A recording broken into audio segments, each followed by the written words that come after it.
On this episode of Scammer Stories, My wife portrayed herself, and I thought she was richer than I was. a college professor named Scientist of the Year by Harvard goes through hell. You might think these should all be alarm bells, but several years later, I view the reason for it as this. Perhaps it was part of her training. He eventually marries the woman that he now suspects is a member of the Russian mafia. She said, give me the money, give me the money, give me the money. She kept repeating it. That was alarming to me because it was so crazy. My name is April, and a scumbag scammer took $200,000 from my mother. This week, in part one of this episode, we hear from a male victim, and later how he's been treated after becoming a victim and what he'd like to see happen. Here's Dr. Jonathan Farley's story. You've got quite the background. A medal from Harvard? Yes, I was named Scientist of the Year by the Harvard Foundation, and this was back in 2004. Wow, that's amazing. Okay, so tell me what was going on in your life when this all started. I don't really know how far to go back. I can go back to when I met her. Okay. In 2013, I was in Omsk in Siberia in Russia, and I was using one of those mail-order bride services called Elena's Models. I had done some research. This was the most reputable one. I recall seeing its name in a couple different places, and so I wrote. There were about 8 or 9 women from that city, Omsk. Alona Dagsha replied, and I met her in a local cafe, although even getting to that point was kind of strange because she was giving me these strange directions which caused me to circle around, and eventually I realized she wanted to meet in this cafe. This is relevant later because it's what contributed to my being duped. But we met in the cafe. To be perfectly honest, the conversation was not particularly interesting. It was years later that I realized why. But we met and continued to correspond. I had read a couple of books on how one proceeds, and so I asked her literally hundreds of questions about what she was looking for, and things like how many children do you want to have, and not all the answers that I received were answers that you would think someone who wanted to trick a man would give, and so it made her seem genuine. Can you think of one? Well, I was interested in a traditional marriage, so I said my view is that the man is the head of the household, and she didn't agree to that part. But I thought someone who just wanted to rope a man would have said, oh, yeah, sure, whatever you say. And she didn't. So that was an instance that I thought, okay, yeah, she really is a genuine person looking to get married. And then after a few months, I got an email from her saying, do I want to meet her? Do I want to meet her parents and her in Turkey? I happened to be in the Czech Republic, so I wasn't that far away. And so I decided I will go and meet her and her parents. I eventually did meet these people. They had an apartment, and it was a very posh apartment. So I got the impression that she was richer than I was. I'm not that rich, but I'm spiritually rich, but materially not so much, and at least not yet. It's not what many people would expect. But in reality, my wife portrayed herself, and I thought she was richer than I was. So maybe she was buying me, if that's how it works. What were her parents like then? Did you sit down and have a conversation with them, or could they speak English very well, or how did that work? They could not speak English very well. So they were very different in personality. My wife, we got married actually 3 years after this point, but I'll call her my wife since she is now. But my wife was very reticent, hardly spoke, and the person who claimed to be her mother was vivacious, so very different. But they didn't know very much English. I don't think the father knew any, so I couldn't actually have a conversation with them. What I actually thought was odd was that they were so friendly. I mean, I was pleased that they were friendly, but my wife at the time, or so she said, was 20. I was 42. I would think that even in a traditional society, that the parents, especially the father, might not be so excited to have his 20-year-old daughter married off to a 43-year-old man. But I wasn't going to complain that they were friendly. It's good that they were friendly. But in retrospect, this was a sign, and I view it as evidence that they weren't, in fact, her parents, and that this was all part of the scam. This is all my theory. I haven't been able to prove any of this. That the apartment was probably rented precisely to give this impression that they were not in need of money and therefore couldn't possibly be trying to scam me. But we had many outings in Alanya, horseback riding, parasailing, and went to a local place like SeaWorld. But we hardly spoke. We would go, she would put on her headphones, and you might think these should all be alarm bells. But several years later, I view the reason for it as this. Perhaps it was part of her training to not have an extended conversation. That's why conversations with her were always so difficult, almost like pulling teeth, because she knew not to reveal too much. You said her personality was kind of introverted, and you think that was by design. Yes, I thought that was just how she was, because I had actually had a girlfriend who was American in 2006 who hardly spoke, and conversations with that girlfriend were like pulling teeth. And so I knew it's possible that someone could just not talk. I thought things would improve in time, although they never did. But I don't think she's really like that, because after we got married, I would hear her on the phone speaking in Russian, and she would be animated, smiling, laughing.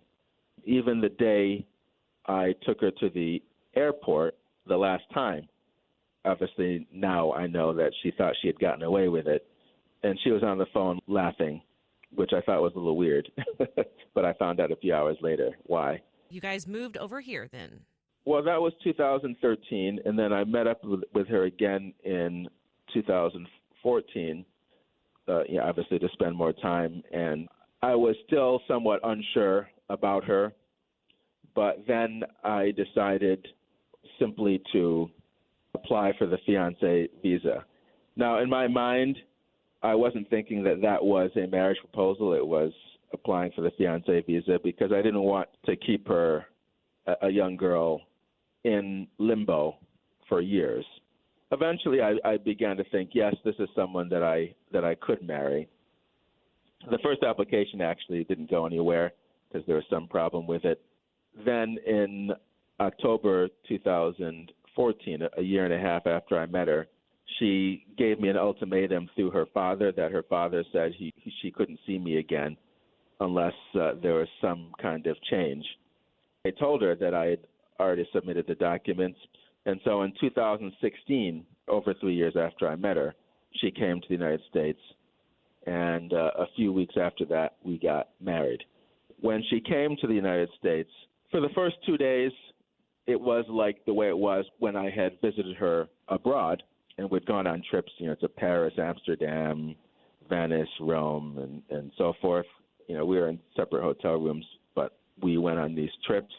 When she came to the United States, at first it was like before the first 2 days because I live in Baltimore, and we were in the Washington, D.C. area, so we were seeing sites in Washington, D.C. But then I took her to my apartment, and she acted like it was too small, even though I had shown her photographs, and I'd even shown her a floor plan.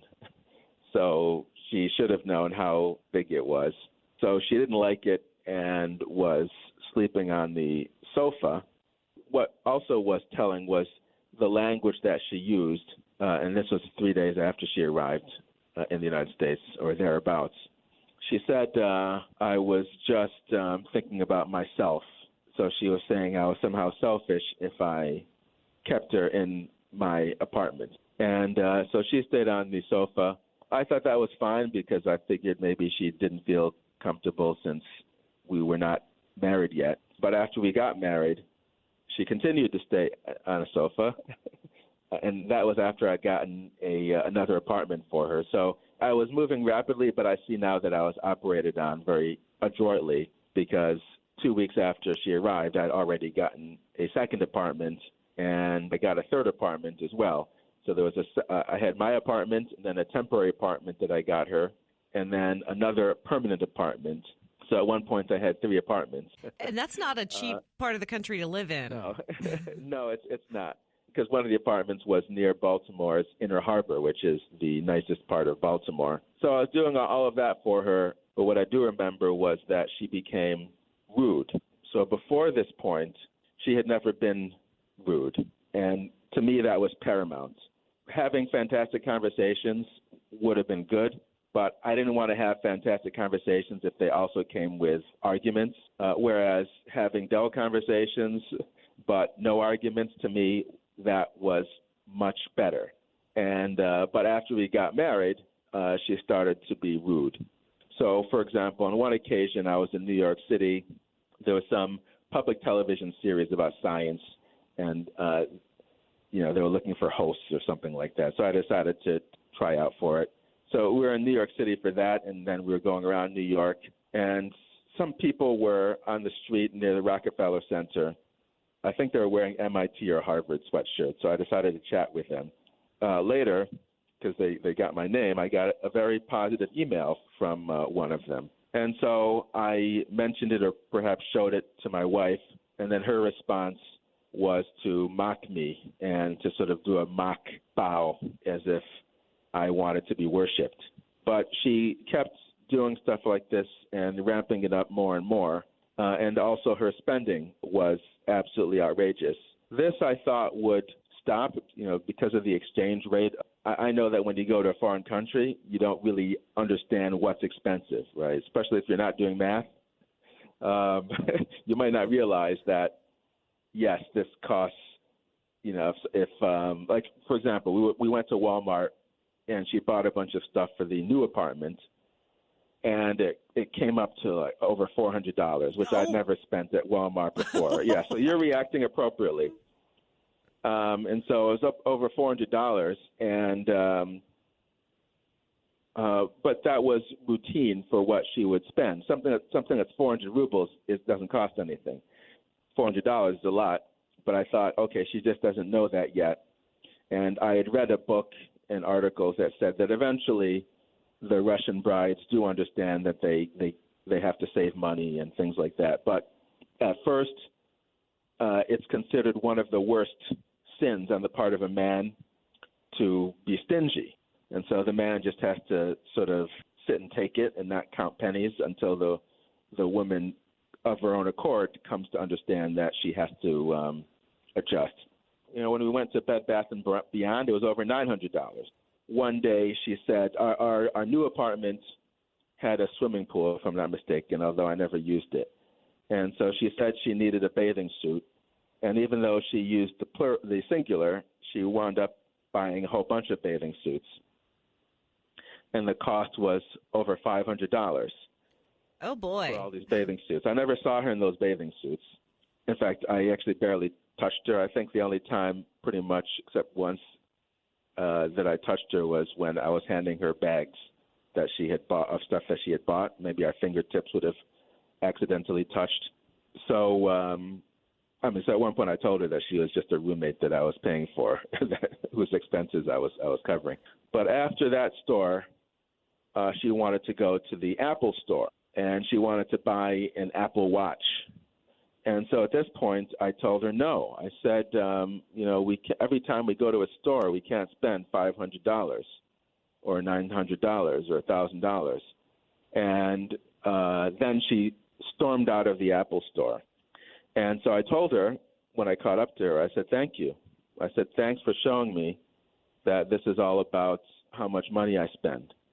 And so when we went to the supermarket, she would always spend well over $200, I think sometimes $300. And, for me, I might spend $80 on stuff every 2 weeks. Yeah, it was just the two of you. It's not like you had did you even have animals? You didn't have children? You didn't have pets? No, it was just the two of us. And actually the stuff that she bought was almost all for herself.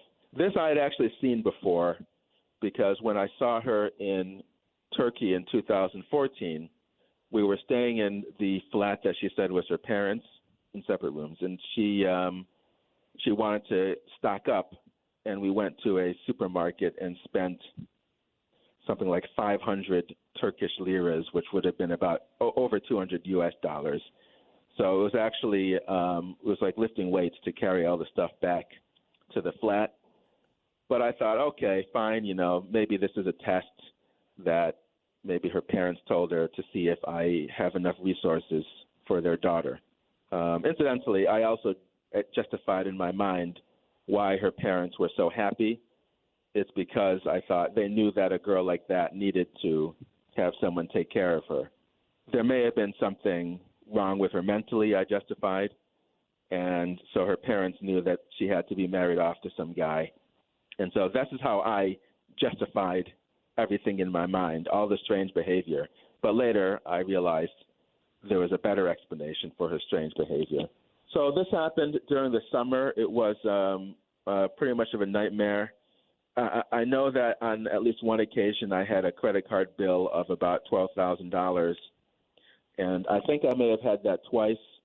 You might think, surely you must remember whether you had a bill like that once or twice, and I actually don't. I mean, I could go back and check, but I actually don't because the summer was such a nightmare being with her. I continued to adhere to my obligations. I thought, I brought her over here. She is my wife. I still have to support her, and I was hoping things would change. I was looking at videos online, like, what do you do to improve things? It just never happened. We went to my mother's house, which is where I go during the summers, for about 5 weeks. We stayed in separate rooms, and she stayed in her room almost all the time. My mother didn't want to leave her in the house alone, so we, as a consequence, stayed in the house almost all the time. There may be 2 occasions when we left the house without her. Is that because your mother didn't trust her, or she felt sorry for her? Actually, I think my mother thought we had to be good hosts. However, as it happens, my mother didn't trust her, and so I actually got into an argument with my mother. Because I was so fooled by my wife. So one day, our neighbors held a party for us. So my wife was talking with them. I was sitting somewhere else. The father came over and said something about Lithuania. And I was thinking, Lithuania? My wife is from Russia. But I found out after she left that shortly after this, she had gotten Lithuanian citizenship. She never told me about that. And what was that about? Was that so she could maybe try and get a man there?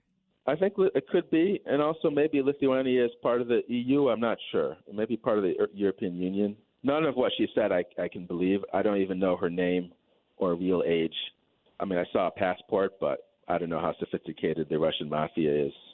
So she left that party early, and after about an hour, I thought, wait, why isn't she coming back?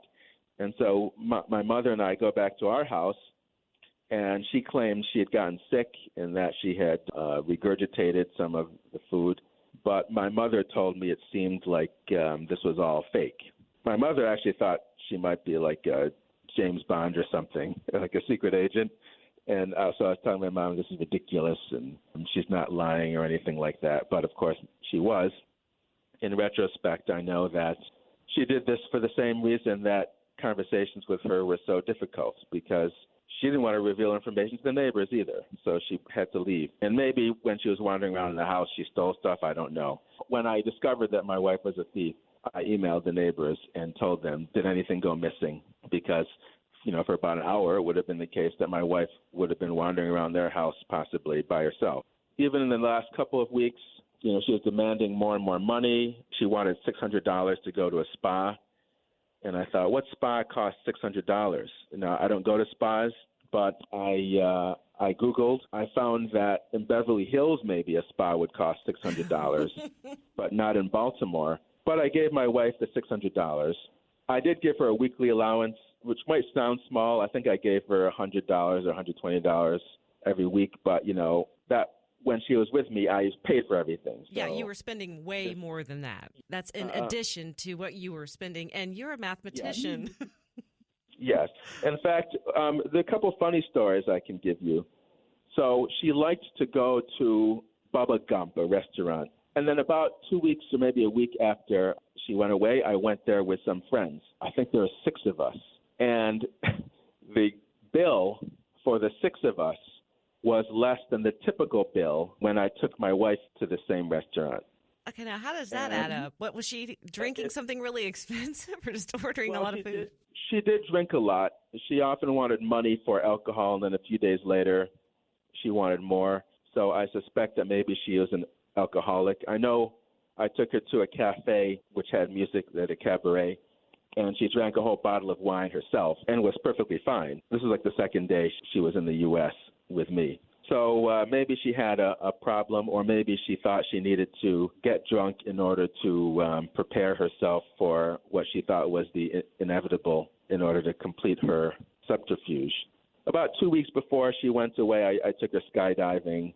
I didn't go. This was all for her. But then when she demanded even more money for a new coat, so this was about the middle of September in 2016. We'd gotten married on June 1st, 2016. When she demanded $500 for a new coat, and so I said, we need to have a budget of some kind. Is it possible that you could just ship over your coats from Siberia? I mean, it sort of gets cold in Siberia, so I imagine they have good coats there. And I knew from having traveled overseas so many times about how much it ought to cost to ship stuff, and something as light as clothes couldn't cost $500 to ship. And so she started insulting me, and this was actually her mistake, because when you get married to a foreigner on a K-1 fiancé visa, you're supposed to do something called the adjustment of status. And I didn't know what that meant, and my ignorance is actually what helped to save me. It turns out that that's the application for the green card, so your wife can become a permanent resident. The typical amount of time it takes is 4 months, but you're supposed to do it within 90 days of her arrival. But I thought it wasn't any big deal because I didn't know it was the green card. I thought it was just you're telling the U.S. government that you did, in fact, marry the person you said you were going to marry. And so she kept pressuring me almost from the very beginning to apply for it. She kept saying, what about the documents? That's how she always put it. And so I said there wasn't any urgency, and so I put it off. So it wasn't until August 2016 that I realized it was the green card. There was an immigration lawyer that she said a friend of her mother's had used. And so I hired them for about $3,000. And then they informed me that, yes, this was, in fact, the green card application. And that then took some time because there was stuff that they needed, like tax information and stuff like that, that was hard for me to compile. And so it took even more time. But finally it was done. We shipped off the files for the lawyer so that my wife could get the green card. And that was one of those days when she was incredibly insulting to me. I mean, she'd been sleeping on the couch for a while, but she was incredibly insulting to me. And so I went to my laptop and emailed the law firm and said, don't send on the green card documents. She'd already revealed herself. But if she'd waited one more day to be as rude and as insulting as she was, then it might have been too late. And that's probably what she was counting on. That was probably her mistake. She probably thought she was in the clear because we had mailed the documents. But what she didn't realize is that the documents went to the lawyer. They didn't go straight to the U.S. government. So I could still stop them. The next morning, though, I sort of relented because I thought, you know what, it's the middle of September. It's about the time when the temperature changes in Baltimore. So it is getting kind of cool.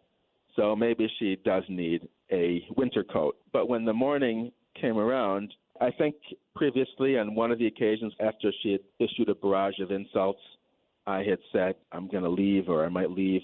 And I think that may have also been what she was counting on, that even if things fell apart, that I would still get her the green card. I had told her the night before that I was going to move out, and then I think she wanted me to give her the money for the rent. She said she didn't trust that I would pay the rent, even though, of course, she was the one who wasn't trustworthy. But this may have also been the time when she asked me for $50,000, and then I wouldn't see her again, she said. I told her I don't have $50,000, and then she changed it to $20,000 maybe the next day. So then what happened? Well, with regard to the coat, I relented, and I told her, I'll take you to the mall to buy the coat. She never wanted to go out. She only wanted to go out when we were going to a store. And the few occasions when she said, let's go out, it would always be she would divert us to going to a store. She didn't want me to take her to the mall to buy the coat. She said she might want to go and have a coffee or something like that. And so I said, okay, that's fine. We can have a coffee. Or, hey, I can even just sit outside while you go into the store. But she didn't want any of that. She just wanted me to give her the money so she could go and ostensibly get the coat. So I then told her, then you don't want the coat. She said, give me the money, give me the money, give me the money. She kept repeating it. That was alarming to me because it was so crazy. And that was the first time I realized she wasn't someone I could trust. Because I'd asked her, is it sensible to berate someone who is giving you all this stuff? And are you going to stop at some point? And she said, maybe not. And so I got a new apartment, which happened to be my old apartment. But this time I had to spend like $1,200 to get back the exact same apartment I had vacated. And then when I came back that evening to the new apartment, so now I had two apartments again, I grabbed some of my stuff and packed up my car. And so she must have realized what I was doing and asked, are we going to talk? And I said, yes, we'll talk. What saved me was that there's a Canadian website called A Voice for Men. And they said this is the sort of thing that you have to watch out for when you're getting a divorce because the wife can make up all kinds of things these days. And so I knew I didn't want to be alone with her at this point. I was willing to have a conversation with her on the phone, but I didn't tell her that. I packed up my car, and she thought that I was going to converse with her after I'd packed up my car, but I was just going to drive away. But as I drove away, she came down to the parking garage. Our apartment was high up, but she came down to the parking garage and ran out in front of my car. And she had a tablet, and it looked like she was reading from it. I couldn't tell if she was photographing me with it or reading from a script. First, she tried to pretend that I had tried to run her over, which is, of course, a crazy lie. She had run out in front of my car. And then she said, maybe you've heard of the Russian mafia. And she said that if anything happened to her, that I might wind up in the news, meaning obviously that, I might be killed. So I thought, okay, she's just angry. Obviously, my wife couldn't have anything to do with the Russian mafia. Dr. Farley's story is far from over. He's still technically married to the woman, and he's been treated very poorly, just like some of you listening to this podcast have experienced. But that's not the most disturbing part of the story, not by a long shot. Coming up next week on Scammer Stories, how Dr. Farley believes he may have actually survived his death, and what he'd like to see happen with these types of scammers. Until next week, by Scammer Warriors.